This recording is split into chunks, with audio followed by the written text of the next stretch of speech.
Hello Marketing 201 students. How are you guys doing this morning? Instead of making a video on Friday, I decided to make one midweek and just to kind of catch us up. Here is one of my workstations. Again, you might have seen this mural. I'm standing in my dining room.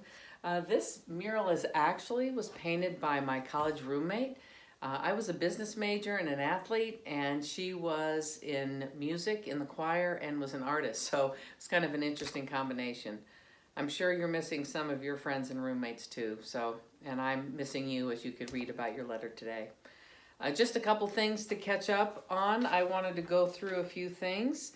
This week you are finishing the data mining assignment. Sorry there was so much trouble logging into the Papyrus. Again, if you haven't done that, you need to create a Gmail address and send that to me. Deloy Cole will add it to the Papyrus website, and so you'll be able to get in there and study some of those things.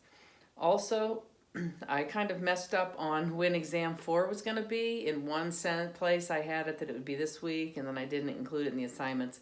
So what I'm doing is I'm opening exam 4 on Friday. So if you're ready by the end of the week, that would be great. You can take it then, and it'll be open all the way until next Wednesday.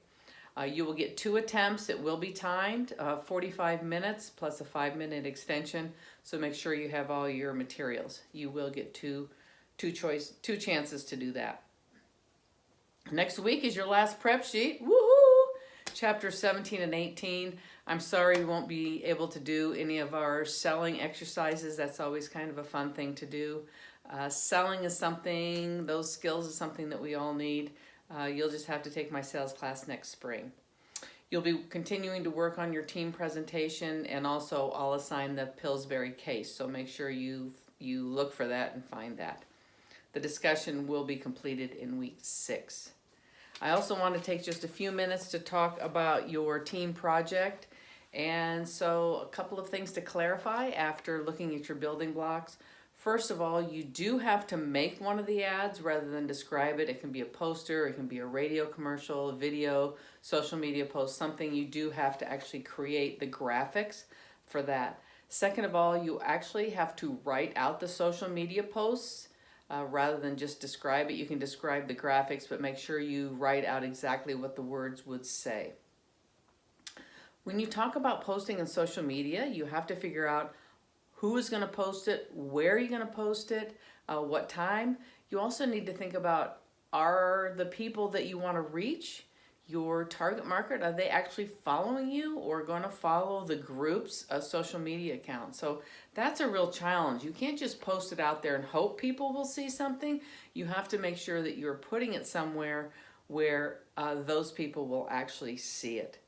Make sure that you have a balance of a unified message. Remember, we talked about integrated marketing communication, so it wants to be one message, except you do need to tweak it for your different target markets. So that's a real balance.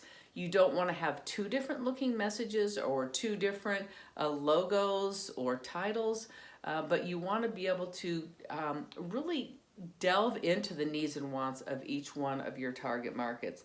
So really work hard to have a unified message that does have unique aspects of it for each of your target markets. Also, don't forget some of the other tools in the promotional mix. A lot of you are thinking about advertising and social media, but there's public relations. Remember, how can you get some free promotion from radio, newspapers, people, influencers? What about personal selling, one-on-one? Is there a way to do that, to get people involved by personal ask? And don't forget promotional tools. Some of you did do that with different prizes. I don't know if coupons are going to work, but different types of things, contests that will get people involved in your event. So good luck with that. I hope you're able to connect, able to do your Zooming, able to do your texting back and forth.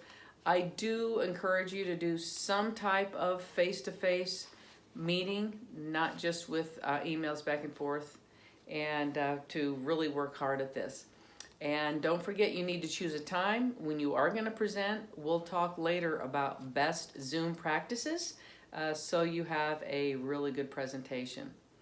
That's it for me today. Hope you're doing fine, and I want to say, go Panthers.